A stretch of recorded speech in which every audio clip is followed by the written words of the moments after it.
Knox Country Podcast Edition. I've always been around great songwriters and artists my whole life. I'm Michael Knox. Welcome to my world. Hey, what's up, everybody? This is Jason Aldean, and you are listening to my boy Michael Knox on Knox Country Podcast. Welcome to the Knox Country Syndicated Radio Show podcast. We are here with Rob Hatch, 2014 SESAC Songwriter of the Year. Now, me and you go back a long time. A very long time. I want to hear this story. Well, what's the history? We met each other.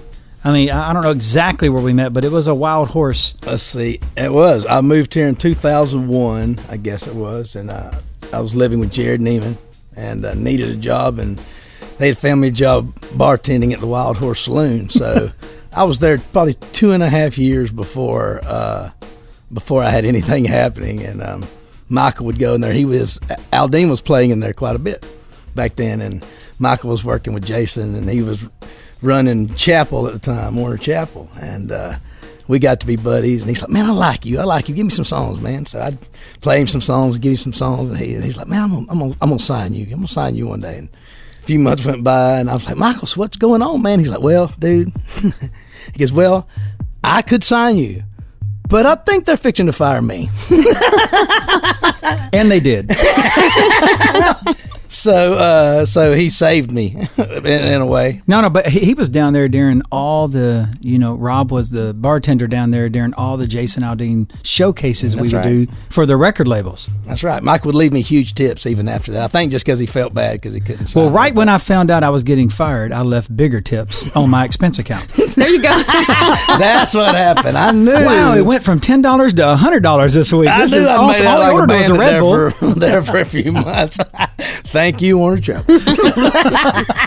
At Wildhorse, you had Low Cash and Jason. Dude, I did. Low Cash was doing the line dance lessons, and Jason was the house band, and we were all hanging out in there all the time. I think that was all of our hangout. I think it was too. It was all of I was riding with a crew of guys, Jamie Johnson and Randy Hauser and Jarrod Niemann and Lee Brice and all those guys, Dallas Davidson, and they were all hanging out at the Wildhorse to get free drinks from me.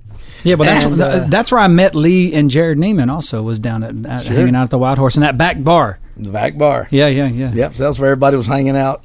But that's then. Because it was your bar. Well, they were drinking free, and you were tipping really big. So it kind of evened out. So we hope no one from Warner Chapel or the Wildhorse is listening. Well, right. Yeah. See, they're cool with it now, I think. Yeah, because nobody is at the Wildhorse that was there when I was there. No, we're older. And than the that, only person at Warner Chapel is my old intern, Ben Vaughn, who runs the company now. See, he already knew then. Yeah. Yeah, because he went down there with us. Yeah.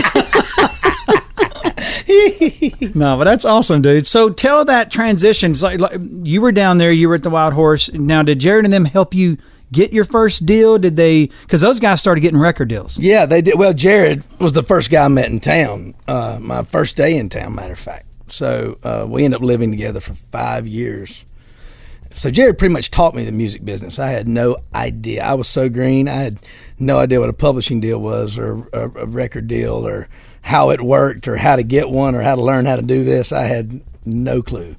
So Jarrod pretty much taught me how to write songs and put me through the PhD course of diving into it and what they were about and what we were trying to do. And now, back then, Jarrod was a cowboy. He sure was. Had a big black Stetson cowboy hat on. Come on. Singing Keith Whitley songs and Lefty Frizzell songs. Yeah. He was killing. First time I heard him sing, I was like, holy smokes, I'm on that guy's team. Did you have cuts on his first record? I did. His first record, shoot, man, what all did he have on that thing? We had the Lover record. What all was on that one? Now, I love that single. I love that single too. That broke him. They were looking for something to really blow it up, and he showed up with this song. He's like, it's an old Sonya Dada song. We're like, what? He's like, yeah, but check it out when I do it. And it was just, he was on fire after that. Yeah, that was good. I guess Shining on Me was on that record. Mm-hmm. And, It don't matter anymore? It don't matter anymore, sure. Beach Baby?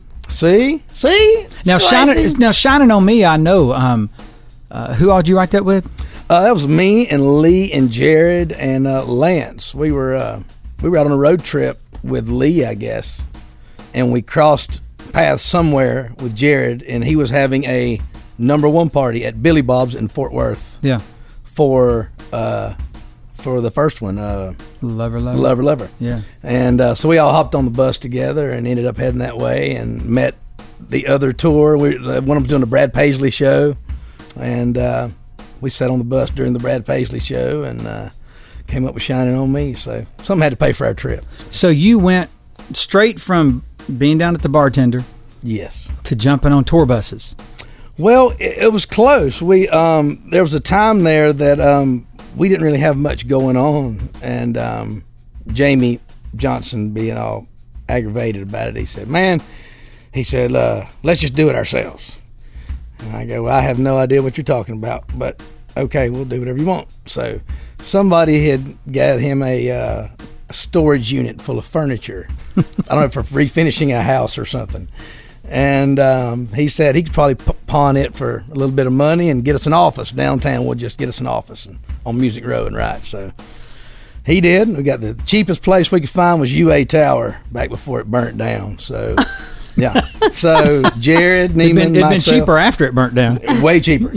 And Jarrod Niemann and Jamie and I went into the office, and we told him we needed a room, 2 writers' rooms we needed. We were going to have space to be able to work 2 groups at one time. And they said, well, what do we want to call it? We said, well, just put all our names on the door. And they said, nope, too many names, not enough room. Jamie said, just call it the Trailer Park. And then when he did, the guy who was the doing the bookkeeping or whatever it was spelled it wrong, Traler, on the thing. So that's what they put on the door, Traler, Trailer Park, on the door. And I almost lost my mind. I'm like, we're writers, for Christ's sake. You can't spell the name of you can't even spell it right on the door. But that kind of goes with the name. If you look on the side of Jamie's tour buses and his airplane, it still says Trailer Park Incorporated spelled wrong. That's awesome. So did you write a lot with Jamie back then? I mean, were you part of his first records? We did. The first record we did, the 5 of us wrote, I think, we were on every song but one, I think, on Jamie's first record. So yeah, we spent a year doing a lot of that, and Jamie was getting action, and Randy was starting to get action, and Jarrod, all of them, and Lee, and people started wondering who we were. So I signed my first deal at BMG shortly after we started doing the Trailer Park. You know what year that was? Man, now you're pushing it. Let's see, I got here 1, 2, 3, 4. I'd say 5 and 6 maybe. Yeah, so Jason just came out. Jason just came out. I'd actually known Jason from when I was in college. I played on this band called Paul Rogers and Southern Sky. And we played this place called DJ Chaps in Gainesville, Florida on Friday nights. And there was a band called Young Guns from South Georgia that would play on Saturday nights. So I actually had met Jason and Justin Weaver. I was going to say Weaver was part of it. Yeah, with Justin I wrote together at BMG later. And so I knew those guys back when I was first learning how to play. You think they still have those big belt buckles? And you know they do. You know they do. I mean, Jason's is all gold plated now. I bet, platinum. Platinum now. Triple platinum. How do you triple platinum a belt buckle? All right, well, let's talk about your first number one. First number one. If Heaven Wasn't So Far Away, Justin Moore, right? Absolutely saved my ass. Yeah. In what way? I had nothing going on. I had we actually wrote that song before I had a publishing deal, before my first publishing deal. So Dallas or myself, Dallas Davidson and Brett Jones, the 3 of us were on that song. And I was still bartending. I think Dallas might have been waiting tables and trying to get a deal with Brett, and he was the only one who was a big hit writer at the time. So we got together at this place in town, this publishing company. Pat Finch was running at the time because he was talking about signing me. And we got together. Both of those guys are from Georgia. So the Clinch River and such as that. I still own the old truck that was my grandfather's that he had that was in my backyard. And, we knocked it out mostly that first day. We might have got together one more time over at Brett's house. But funny, the song sat around for 7 years. Rhett Akins was a friend of Dallas's, and he had played it for him, and Rhett loved the song, and he was talking about getting another record deal at the time and started singing that song out. And Joe Galante was running the label at the time at was it BNA at the time, or RCA, or I forget what it was, and Sony RCA. Yeah. Sony RCA. And they signed Rhett, and I think that was going to be the first single. So they did a little video, and then shortly after, Galante moved on to another gig, and they cleared out some of their roster. So fast forward 7 years, Jeremy Stover's producing the Justin Moore record. And I guess they had Small Town USA was the first one, so it set the charts, and they were looking for the next single, and learned some of this from Stover, the producer, later. And he had turned in most of the record, and they didn't think they had the next single anyway. So Stover's at home going through YouTube or going through the internet looking, and finds a version of Rhett singing If Heaven Wasn't Far Away from 7 years before that. And he calls me about midnight, and he says, man, how high did that song go? Well, Rhett, I said it didn't go anywhere, didn't get a chance, didn't go anywhere at all. He said, are you sure? I'm like, I get the checks. I'm pretty sure it didn't go anywhere. Hi, guys. I'm Rob Hatch, and you're listening to Knox Country. Podcast. Okay, I'll call you tomorrow. So he calls back with Porchetta, and they set a time to go back in and cut the song and put it out a few weeks later. So with all the planning and strategy and everything we do, it was completely, I had nothing to do with the connection of putting that together. Yeah, but that's crazy, man. 7 years later. 7 years later. And a random YouTube viewing. And it absolutely feels like his song. It feels like it was always his song. When he does it, it's amazing. He still closes shows with it. When I can see him do it, it just kills me every time.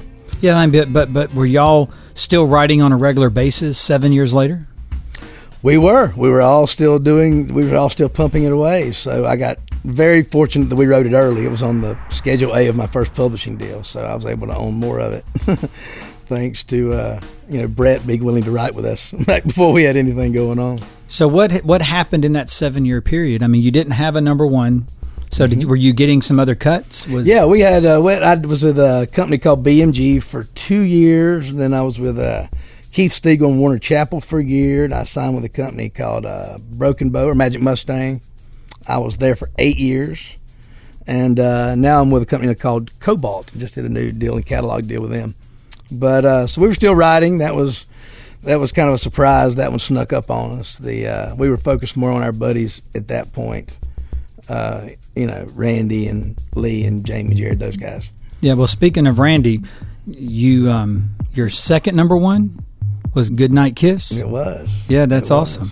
Now that, to me, on that record, I think they had 3 singles off that album or something like that. They did. That one, man, just came off addicting. Like that chorus hits, and it's just, you're hooked. Man, a lot of that was Randy. A lot of it, he had called me on like a Thursday or Friday. It's like, hey man, he goes, I go in the studio on Monday, and I don't know that I got all the songs for the record, Well, come on by, buddy. Maybe we can come up with something, So he comes by, and we're sitting around. I had this little tiny writer's room over on Lynn Drive, this other house we used to live in. I step outside to have a smoke. I'm gone 10 minutes, and he walks out, and he says, man, I think I might have something cool. All right, so step back inside, and he literally plays the entire first verse. Or the first half of the first verse anyway, just knocks it out. He's like, man, is that any good? And I'm grinning ear to ear. I'm like, yeah, man, that's real good. Let me fix it a little bit. We were waiting on Sellers to show up anyway, and Jason Sellers showed up, and we probably only wrote on it 3 or 4 hours, and we felt when we left that we had something special. So you never really know, but when Randy kills it. He kills it. So just he's one of the sleeper best singers in town. He is one of my favorite voices of all time. He's been knocking me out for years and years, and I could listen to him sing anything. Now, did he sang that when you won that Songwriter of the Year? Didn't he perform that night? I remember. That's what I remember from that night. He's my brother. He, I love him. Those guys are, I don't know how we would have got here without those guys. there who helped me learn how to do this. But Randy Houser, Goodnight Kiss, like, to me, that kind of put him at a different place. You know, he had Boots on, he had some other things, but that one was that commercial just slam. Sure. He was on fire there. It's still on fire, of course, but he had that on that record. He had some that were just boom, boom, boom. And, you know, the songs were super commercial, and he sang amazing, and you know, it was the right time, right place. And I'm just really proud to be part of those songs. You know, I still love them. So you're sitting there, man. You got your 2 number ones. You know, you've been in town, what, probably 8 years? Maybe? Well, mine was 10 years. They told me it was a 10-year town. I'm like, nah, 10-year town. My first number one was exactly at 10 years. Yeah, that's great. You know, great for you, great for the story. It wasn't great for me. I thought it was tragic. Well, that's what we look for. We look for people that takes 10 years of misery to be on the show. Right. That's right. You got to get beat up enough. So after that, I mean, I'm sure your phone was ringing off the hook. I mean, this is 2 number ones in a very short time. You know, I mean, was that really elevating you, or were you still in a very competitive? Well, it changes. During that year, we were really focused on writing with our friends there at the time. So you kind of get locked into a zone when you have their attention, and you're getting to write a lot for them because they're just super busy and they're gone all the time, and they got kids, and you know, so their time becomes less and less and less. So that year, things just worked out where we had a lot of their time. Did you like you liked the team? Yes, I love the team, but everything's a different team. Every artist is a different team. They're like custom suits. They're different objectives. They're trying to do different things and sell to different people in different markets. Some want radio, some don't. Some are worried about the live shows. They're all writing for a different thing. They have different skills, different things to show off, different things to hide. Yeah. So the same songs won't work with the same. They're all custom made. When did you see that kind of coming into effect? Because I saw the town kind of, you have the Peach Pickers. Sure. Then you got like the crew of guys I always went to for Jason. Sure. When did you see that being something pretty relevant? Because in the 90s and early 2000s, it was more kind of about the songwriter. Sure. And then it turned into, no, this is mine. Sure. It took, I never could find a thing that was, if I do this, all the artists will want to do it. Because they're all completely different. So the more artists I got to know and got to work with them intimately, I was like, oh, that song would never work for them. They could never sing that. They, every little thing that changes about their life. Are they married? Are they not married? Do they drink? Do they not drink? Are they, there's all these different scenarios that the same phrase won't work. It's just impossible. Won't make any sense. Yeah. But that's the sign of a real artist. The one that. That's right. The one that I call it the Dwight Yoakam thing. That's right. Dwight can make songs work for him that might be an average song if you just hear it, but when he takes it, you're like, holy crap, that's They're incredible. American originals. Yeah, that's incredible. So that was kind of a big change going on in your generation of songwriting, where these big writing teams started popping up, and these guys who lived in the trenches coming out of the 90s of all this artist success. Sure. Now it's like, no, we're here too. Sure. And when the artist is out playing 200 dates a year, they want something to say about what they're going to sing. I completely agree with them. Yeah. They're watching their fan base every day. They know that what they don't want to sing. This is what I need. This is what will work in my show. This is what will work on radio for me. This is what my label likes. How relevant is A&R these days in that process? In the 90s, it was all A&R. Like A&R people were legends. Nowadays, it's kind of almost in producer world, or it's in actually the songwriter having a bigger say or something. Sure. What's your A&R process these days? It depends on the artist, but it seems each artist kind of has their own way of doing it. Either it'll be an artist who does have an A&R person that's who they look to find their stuff, or their producer finds their stuff, or their prolific writer, or they have writers come to them, or but every artist has a completely different process. It just depends on, what they're looking to do. Knox Country Podcast Edition. Some of you know me as a record producer for acts like Jason Aldean and Thomas Rhett. Others know me as the son of rock and roll legend Buddy Knox, Party Doll fame back in 1957. I'm Michael Knox. Welcome to my world. You're listening to Knox Country Podcast. Hey, this is Keith Urban. What's up, y'all? It's your boys here, Florida Georgia Line. Hey, this is Little Big Town. And you're listening to Knox Country. You've entered Knox Country. Welcome back to the Knox Country Podcast. Now, do y'all find that the whole idea of these teams, is that starting to loosen up, you think? Or is it becoming a little bit tighter? Or because I'm seeing a lot more songwriters that I've never heard from before. Sure. So it's like, how do they, get in there? So I was just wondering if you saw that sort of loosening a little bit. It changes. Artists find things they like. Artists become fans of different writers and a thing they do. So by nature, they want to hear more of that thing. So if you're trying to get on that artist, you want some of that guy that artist likes. Yeah. So, it's just a matter of if somebody's doing what is working, they're just going to keep doing it. And the other trick is how successful the artist gets. Well, if the artist hits, their team gets really relevant. That's right. If they don't work so much, they're going to redo their team.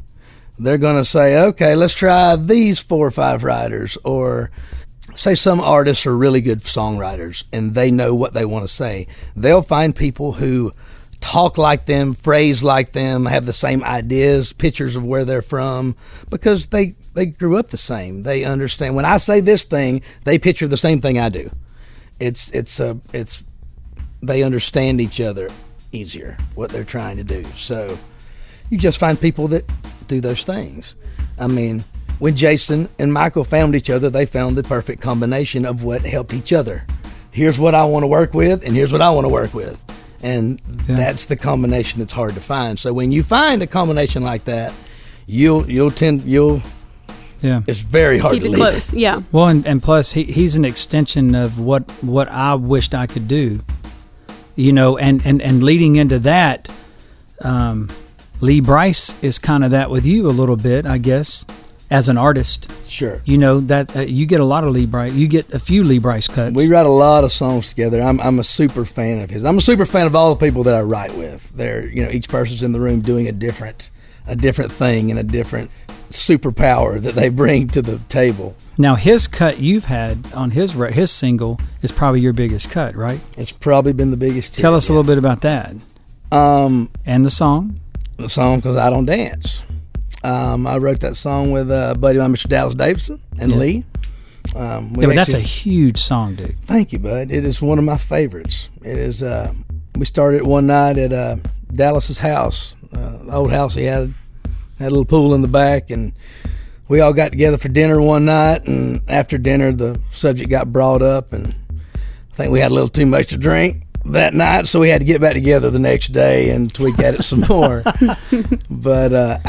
But that one won ACM Single of the Year? One Single of the Year. So that just means you don't get to get on stage? That's what it means. No, see, we were up for Song of the Year, or ACM and CMAs, but we didn't win. But you won the one where he got to get up on stage. See, that's all that I care about. Yeah. I'm just here. I'm here for the artist. It's a non-bitter situation. It is. I'm here for the artist. I just want to make them look good. But dude, but that's when I first saw that, and then, but Lee won that a couple of years in a row, I believe, at the ACMs. Yeah, he did. But God, man, but that song resonated so strong, it was crazy. Thank you, man. I've written a lot of songs. Most of them are probably crappy, but that's the only one I can really remember where we wrote the first chorus and the first verse, and Lee's like, "There it is, boys. That's the one. That's going to be the title track. That's going to be what I'm going to put out. That's the song." But you got to feel that in the middle of the co-write where you're writing and you're like, man, we're explaining this right. Well, you feel something special, but we've also train wrecked enough second verses to know we could have still driven it in a ditch. But isn't it funny, man? It's that second verse. Sure. The second verse is the make or break. It's the, where does the story go? How can you pull it together? How does you surprise them in a new way? I put more songs on hold at the end of the first chorus and called them back at the end of the second verse and said, man, it just didn't pay off. I've been treating you wrong. I need you to write the second verse, send it in, go, you like this second? Hard on Howard Styles. You like this verse? All right, I'll finish it. I'll go ahead. If you like this verse. But that is, and a lot of new songwriters or whatever, they don't realize, that you can't just get them on the hook. You have to finish. Well, there just has to be an evolution of thought. It has to go somewhere. It has to be worth being a song. If there's nowhere to go, then there's no reason to have a second verse. No reason to have a second verse. Shouldn't have a song. And we have a lot of That's so songwriters in town. Yeah, we got a lot of new songwriters in town that understand the concept of a cool demo. Sure. And you wish it had a great lyric. You know, I look at them all as being equally as important things. You know, if I just read the lyric on a piece of paper, whatever that makes me feel like, if I just heard the track by itself, it should make me feel the same way. They each have feelings and they have to match together, and if they do, they dance together. And you know, it's a matter of playing with those puzzles until you find the ones that live together. Yes. And you know, just like when you're listening for songs, the ones that smack you, you hear 5 other songs, you're like, let me play that other one again. I can't quit thinking of that other one. That's that, you know, looking for that magic formula. You really, now I see why Shannon married you. You are so sensitive. Well, and I cook and I clean, and that's why she really married How me. long have you and Shannon been together? 49 years. 49 years. She looks amazing. You don't. No, we've 8 but years. she Does looks she amazing. feels like it's been 49 years? She does. Trust me, I can weigh on Shannon somebody. Hatch, that's who we're speaking Yep, of. my beautiful, amazing wife. Do you try to give her credit for some of these songs just to kind of bring it home good? I or don't something? have to. They are about her, especially I Don't Dance. It is, you know, I'm sure. Good answer. From, you know, I'm sure Lee's about Sarah and Dal's about his wife, you know, but yeah, in my house, it's about my wife. But now you got these 3 monster number ones, you know, and you won 2014, you know, SESAC Songwriter of the Year, you know. So how is that? I mean, you're hearing your name, you're hearing these artists thank you, you're hearing you winning these big awards. I mean, dude, it's got to be overwhelming because your journey is through the streets. You know what I mean? Sure. I mean, you fought that pavement of Music Row. Sure. It was an amazing year. It was. My first kid was born that year. It was. I mean, I had a really strong year, and you go, man, I got to equal that. But it's not. A lot of timing has to go right, and a lot of things had to go. Well, that's why you have to enjoy it. You have to enjoy the moment. grind. You have to enjoy the going in the room every day and fighting the puzzle and trying to figure it out, because you just don't know when that magic year is going to happen. You don't know what you had for breakfast that year, or what you can't follow a pattern. You're making it up as you go. I told my wife one time, I go, honey, you're not going to like this. But part of the happiness you'll have in your future depends on me making up some stuff that I've never thought of before. I said, I hope that terrifies you as much as it does me. But you guys are, speaking of teams, you and Shannon are a wonderful team. We sure think so. I mean, when I see you guys together, I mean, you can tell she is a fan of yours. Yeah. Well, And my she's wife- so supportive. My wife is a super rock star, and she supports songwriters in a way that most Yes. people do not. So she was silly enough to marry one. You would think she would know better. Glutton for punishment. Glutton for punishment. So 2014, you cried a lot like a baby. I did. I cried a lot. Well, I cry a lot all the time. It's not just that year. Different reasons. I'm kind of a sobber. That's kind of, that's kind of how I roll. So the new Lee Brice record, Yeah. you got some action on there too. Man, we got a song on there called Songs in the Kitchen that's probably one of my favorite songs that I've written in a while. It's a snippet of my childhood and being around my grandmother's house, and I know the same is for Lee and Lance. And it's just one of my favorite things this year, I think. Is that kind of who you've been writing a lot with these days? Is Lee, Lance? You know, are you getting in there with Jarrod any lately? Yeah, we've been spreading it out a lot. So everybody's kind of firing on all cylinders right Awesome. now. So between some of the new kids, the Trea Landons and the Runaway Junes, and the new kids we're looking at, and We see you a lot around the office. Who's your guy at Pier? I love me some Jaron Boyer. So You're the one. You're the I'm one. the guy. I'm the one who really It's likes you. him. I think he's pretty fantastic. But y'all got some great writers over there, man. Y'all got a lot of cool guys over there. So Brandon just getting his number one, the first number one, right? Yeah, Come on. yeah. What a great song. Yeah. So, yeah, y'all built a heck of a team over there. Well, you've always felt like part of our crew anyway. That's why you carry such a great energy. Well, in. everything except y'all paying me. I can't get y'all to pay me. I'm in the same boat. Okay, so you talk about carry your fiddle somewhere else. Michael's a gangster, man. I always felt like that if you paid an employee or a songwriter, then they'll quit trying.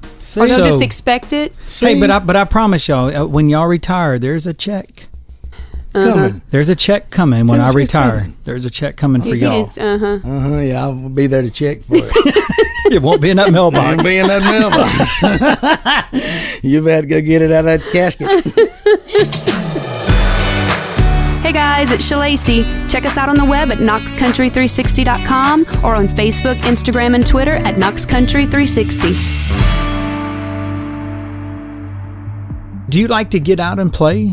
Are you a writer's night guy? I don't mind doing writer's nights. We play the Bluebird quite a bit. Yeah, we'll do shows, and from time to time. I got a 3-year-old and a 5-year-old, so I try not to stay gone all the time. And of course, hunting season comes up, and yeah, because there's a big kind of thing out there for songwriters that are like a songwriting tours and things like that. Do you like doing those things? I mean, because those are true fans sitting there wanting to hear your version of big songs. Absolutely, we probably do 8 or 10 a year, and for the right price, we're willing to do a lot more.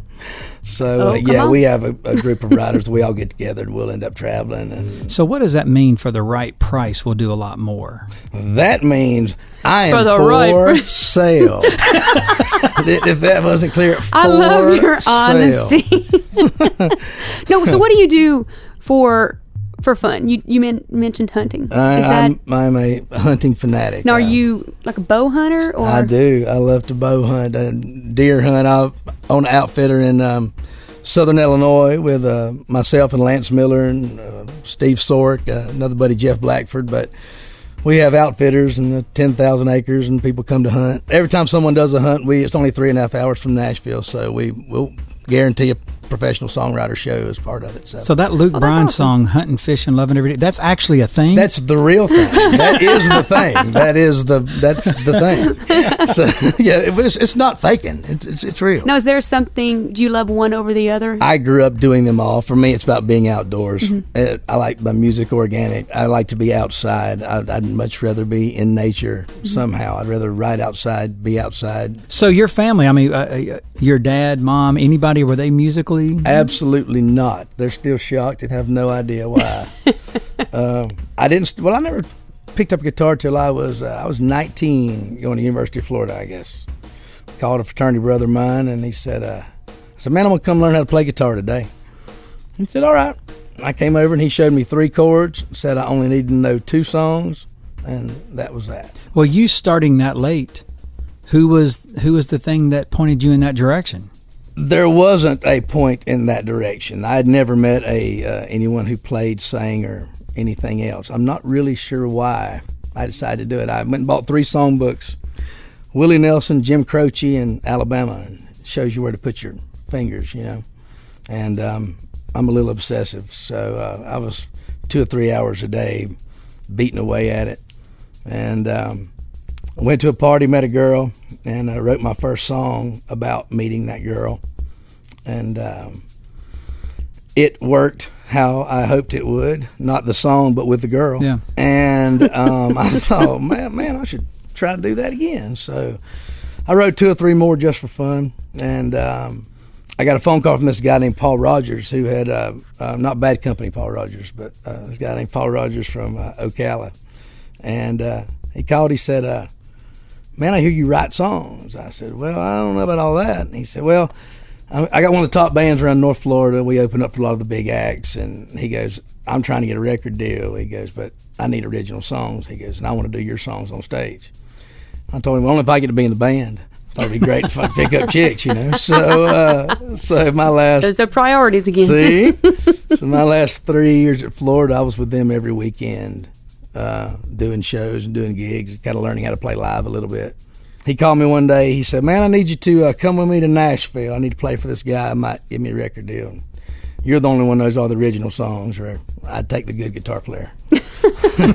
So we loaded up and came up here, and we played for the guy. And he didn't fall in love with the gig, the bit, but he said, who wrote them songs? And he said, Rob wrote them, and I'll never forget looked at me. He said, maybe you should be in Nashville. I said, people write songs for other people? He goes, some people do. I said, okay. We leave and go to the bar from there, tin roof. I still remember the grand opening sign in front of it. We go in, first guy on the first bar stool was Jarrod Niemann. He introduces us. That was it. I came up 2 other weekends, ran into him both times, slept on he and Perry Howard's couch for about 2 months, and had to get an apartment by myself for about 4 months, and then Jarrod and I moved together, and we were together about 5 years, I guess. Now, what'd you go to school for? Ag communications. I was the farm boy.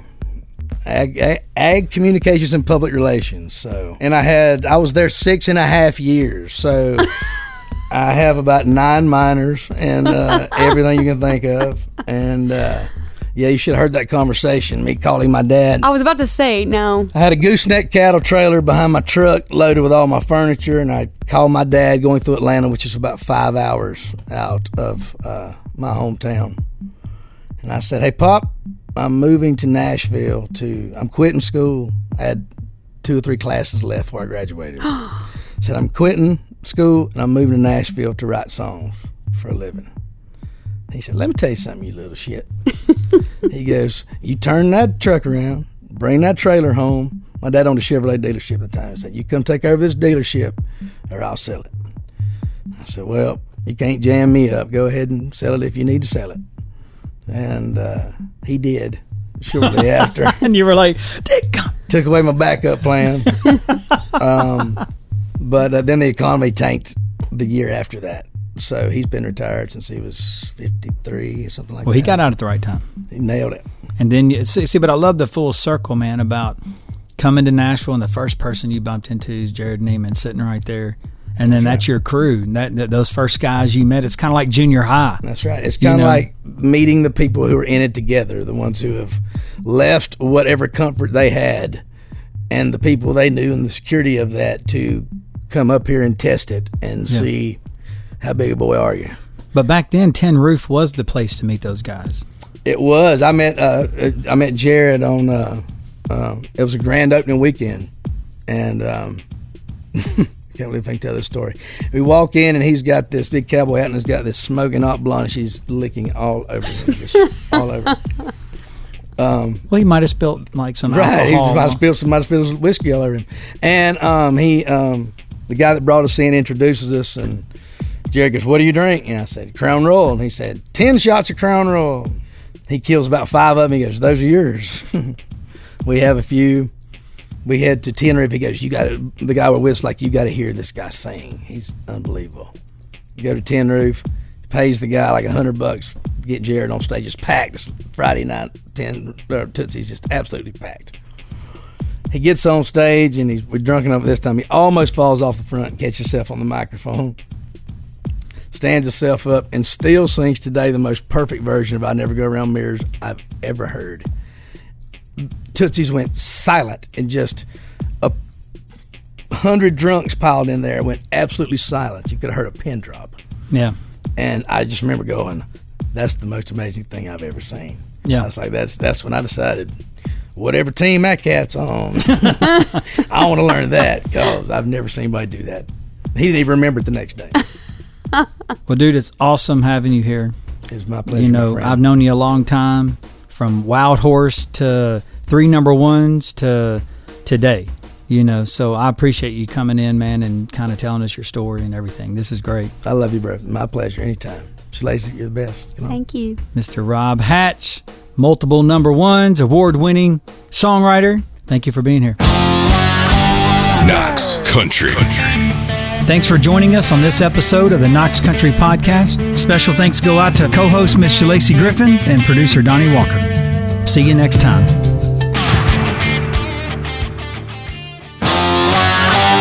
You've entered Knox Country Outtakes. Now you're not off the hook. Nope. Now you got to do other things like it's Boring crap. spontaneous. Now the Speedo. Yep. We ain't gonna talk about the stripper days, and we just gonna move on. Yours or his? Yeah. Yeah. That was a different wild horse. Hi, this is Rob Hatch, owned and certified property of Miss Shannon Hatch. But 10,000 acres, man, that's huge. That's a lot of space. That means a lot of big deer. It is And that's the property you guys have? And you bring, that's it's called awesome. Southern Illinois Whitetail Connection, and it's just a big Trailer boys park. playground. Trailer park. Trailer park with basketball goals and hitting cages and I mean, you could have done it a little deeper, a little More meaningful. Hey, we're here with Robbie Hatch. Your part was great, Rob. We're here with little Robbie Hatch from the Wild Horse bartending days. Come on, little Robbie, talk to us. Knox Country Podcast Edition.